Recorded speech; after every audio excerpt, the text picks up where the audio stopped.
और बाजार कारोबार और दर्शकों के सवालों का जवाब देने के लिए हमारे साथ है सिक्योरिटीज इन्वेस्टमेंट मैनेजमेंट के एमडी और सीईओ अमरजीत सिंह। अमरजीत, बहुत स्वागत है आपका हमारे शो में।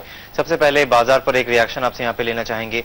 आज सुबह से धीरे धीरे मजबूती यहाँ पर आती हुई दिखी है, कंसिस्टेंट खरीदारी आती हुई दिखी है, लेकिन ऊपर की तरफ क्या लेवल्स हैं जिनको जब तक क्रॉस ना करे बाजार तब तक यहाँ पे मजबूती या कन्विंसिंग लेवल्स की उम्मीद आप नहीं करेंगे?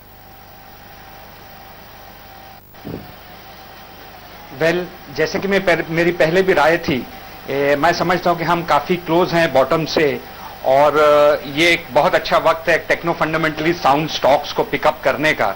और इसके पीछे काफी कपल ऑफ रीजंस हैं। सबसे पहला तो एक जो सपोर्टिंग जोन है एक सेंसेक्स पे 15,300 के आसपास का, ये एक मल्टी सपोर्ट जोन हो गया है। यहाँ पे काफी हमने अच्छे सपोर्ट्स देखे हैं, इवन इंट्राडे चार्ट्स पे भी काफी अच्छे सपोर्ट्स देखे हैं। और जैसे कि मैंने पहले भी कहा था कि एक गैपिंग एरिया है 15,300 और 15,600 के बीच में, जहां से मार्केट्स ने बहुत ही अच्छी तरीके से बाउंस बैक दिया है। एक बढ़िया bullish island reversal pattern formation हुआ है चार्ट्स पे, सेंसेक्स के चार्ट्स पे नीचे की तरफ, which again is a very bullish sign. लेकिन जब तक हम 16,235 का लेवल डिसाइसिवली क्रॉस नहीं करते, एक अच्छे वॉल्यूम्स के साथ में ये लेवल क्रॉस नहीं होता, तब तक हम ये नहीं कह सकेंगे कि एक डाउनसाइड जो है वो ओवर हो गया है, क्योंकि ये लेवल्स क्रॉस होने के बाद में मार्केट्स का जो इंटरमीडिएट ट्रेंड है वो ऊपर की तरफ हो जाएगा। और काफी जो मोमेंटम इंडिकेटर्स हैं, काफी एक जो सेंटिमेंट इंडिकेटर्स है जैसे कि मनी फ्लो इंडेक्स है, बुलिश परसेंटेज इंडेक्स है, ये काफी ओवरसोल्ड जोन में है। तो it's a very good time to take a contrarian view. और हमने ये भी देखा है कि जैसे मनी फ्लो इंडेक्स है वो पॉजिटिव डाइवर्जेंस दिखा रहा है सेंसेक्स के चार्ट्स के साथ में, ये भी एक बहुत अच्छा एक बुलिश संकेत है।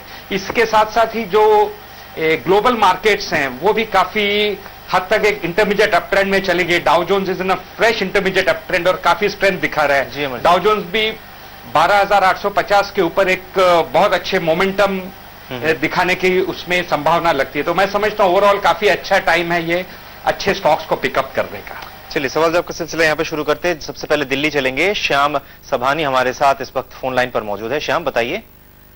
मेरे पास 400 शेयर है जुबिलेंट ऑर्गेनाइजेशन के। ठीक है।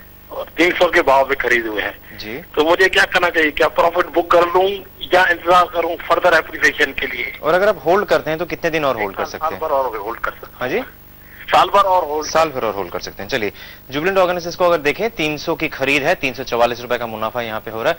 आज स्टॉक 1.5% ऊपर है, वॉल्यूम्स बहुत हाई नहीं देखने को मिल रहे हैं। अमरजीत, जुबिलेंट के साथ क्या कर सकते हैं? ये साल भर होल्ड कर सकते हैं, लेकिन यहाँ पे इनको 50 रुपए के आसपास का मुनाफा भी हो रहा है। मैं समझता हूं कि जुबिलेंट ऑर्गेनिक जैसा जो स्टॉक है इसमें प्रॉफिट बुक करने की जल्दी नहीं करनी चाहिए, क्योंकि इसका लॉन्ग टर्म ट्रेंड जो है वो काफी इंटैक्ट है, अपसाइड की तरफ है, इसका रिलेटिव स्ट्रेंथ बहुत स्ट्रांग है। और ये उन चंद शेयरों में से है जो अब भी अपने 200 डे मूविंग एवरेजेस के ऊपर घूम रहा है। और very ideal stock to be in one's portfolio in these kind of market situations.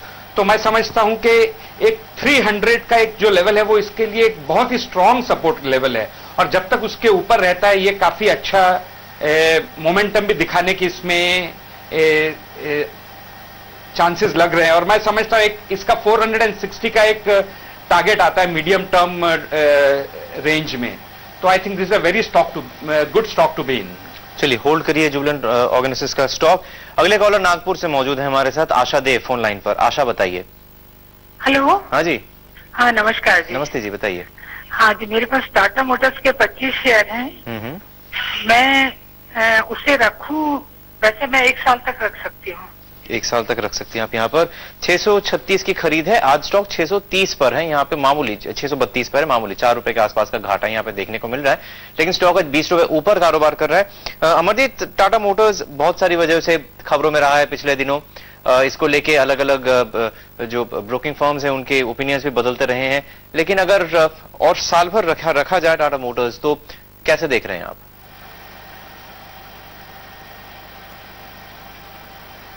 मैं समझता हूं कि जो ऑटो सेक्टर पे I am quite bullish on the auto sector, क्योंकि काफी ये अपने पुराने सपोर्ट लेवल्स में इसके स्टॉक्स आ गए हैं। जैसे टाटा मोटर्स को एक 595 का बहुत अच्छा सपोर्ट है उसके बाद में 570 का सपोर्ट जो है, तो बहुत ही बेहतरीन सपोर्ट्स हैं टाटा मोटर्स को नीचे के लेवल्स पे। This is a very good time to enter into Tata Motors. हालांकि ऊपर की तरफ इसको रेजिस्टेंसेस काफी आएंगे। पहला रेजिस्टेंस अराउंड 690 के लेवल का है, उसके बाद में 725 के लेवल का रेजिस्टेंस है।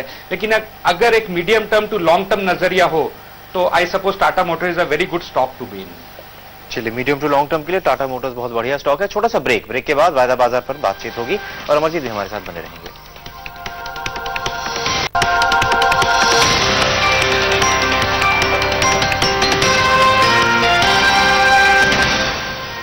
और वायदा बाजार में कैसा चल रहा है कारोबार जानने के लिए बात करते हैं एनाग्राम स्टॉक ब्रोकिंग के नंदीश शाह से। नंदीश, स्वागत है आपका।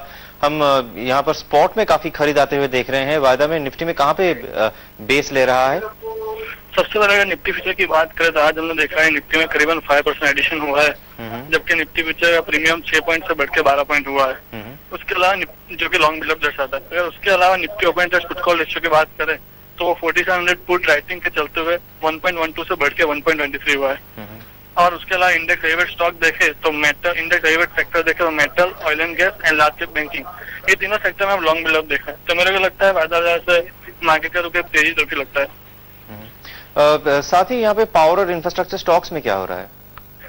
सबसे पावर की बात करें तो Reliance power and Tata power, ये तीनों लार्ज कैप स्टॉक है जहाँ हमने लॉन्ग बिल्डअप देखा है। तो मेरे को लगता है कि पावर स्टॉक में तेजी आगे और जा सकती है। और उसके बाद इंफ्रास्ट्रक्चर सेक्टर की बात करें तो एचसीसी एंड नागार्जुन कंस्ट्रक्शन, ये जो स्टॉक है जहाँ हमने शॉर्ट बिल्डअप देखा है, तो ये स्टॉक्स में हमारा रुख थोड़ा नरमाई तरफ है। नंदीश, बहुत शुक्रिया आपका। और अब चलेंगे अहमदाबाद। हमारे साथ अमित शेलोत ने हमें एक एसएमएस भेजा है। उनके पास सिंटेक्स इंडस्ट्रीज के 15 शेयर हैं, 532 रुपए पर उन्होंने खरीदा है और जानना चाहते हैं क्या करे। सिंटेक्स इंडस्ट्रीज 532 की खरीद है। स्टॉक आज लगभग 4.5% ऊपर जरूर है, लेकिन फिर भी उनके खरीद भाव से काफी नीचे यहाँ पे देखने को मिला, 362 पर है। अमरजीत, क्या कर सकते हैं? 532 की खरीद, 362 पर स्टॉक।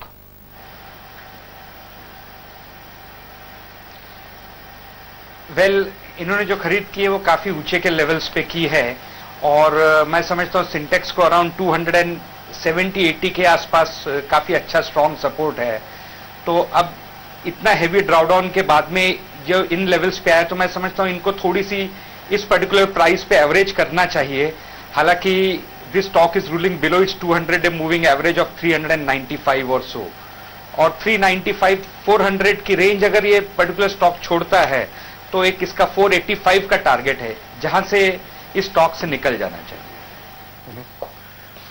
साथ ही अगर यहाँ पे आज हम बाजार को देखें, एफएमसीजी स्टॉक्स में हम खरीद देख रहे हैं, साथ ही बैंकिंग स्टॉक्स में भी खरीद देख रहे हैं। अमरजीत, क्या इस बढ़त के बीच भी एफएमसीजी स्टॉक्स में इस किस्म की खरीद ये दर्शाता है कि बाजार अभी भी थोड़ा बहुत कॉशियस है और आगे आने वाले दिनों में भी एफएमसीजी के बड़े स्टॉक्स में आप इसी किस्म की खरीद की उम्मीद करेंगे? मैं समझता हूं कि ओवरऑल एफएमसीजी सेक्टर काफी हद तक बॉटम आउट हो गया। बहुत बढ़िया कंसोलिडेशन फेज में एफएमसीजी सेक्टर था। इवन जब तेजी का माहौल था उस वक्त भी ये इस पर्टिकुलर क्षेत्र ने पार्टिसिपेट नहीं किया था रैली में, और उसके बाद में इसको काफी वक्त लगा बॉटमिंग आउट होने के लिए, और उसके बाद में हमने काफी अच्छा स्ट्रांग मूव देखा है। तो मैं काफी बुलिश हूं एफएमसीजी सेक्टर में, particularly ITC, Lever, Pidilite, Marico. तो ये जो ऐसे एफएमसीजी के स्टॉक्स हैं जो आउट परफॉर्म करेंगे आने वाले दिनों में भी, और मैं समझता हूं कि निवेशकों को एफएमसीजी सेक्टर में निवेश करना चाहिए, इसमें एक्सपोजर लेना चाहिए, particularly stocks like ITC and Hindustan Unilever. बहुत शुक्रिया अमरजीत आपका। कोई डिस्क्लोजर अगर जाते जाते देना चाहें? No personal position in any of these stocks. बहुत शुक्रिया आपका। और आपके शेयर में फिलहाल इतना ही। आगे देखिए आखिरी सौदा। नमस्कार।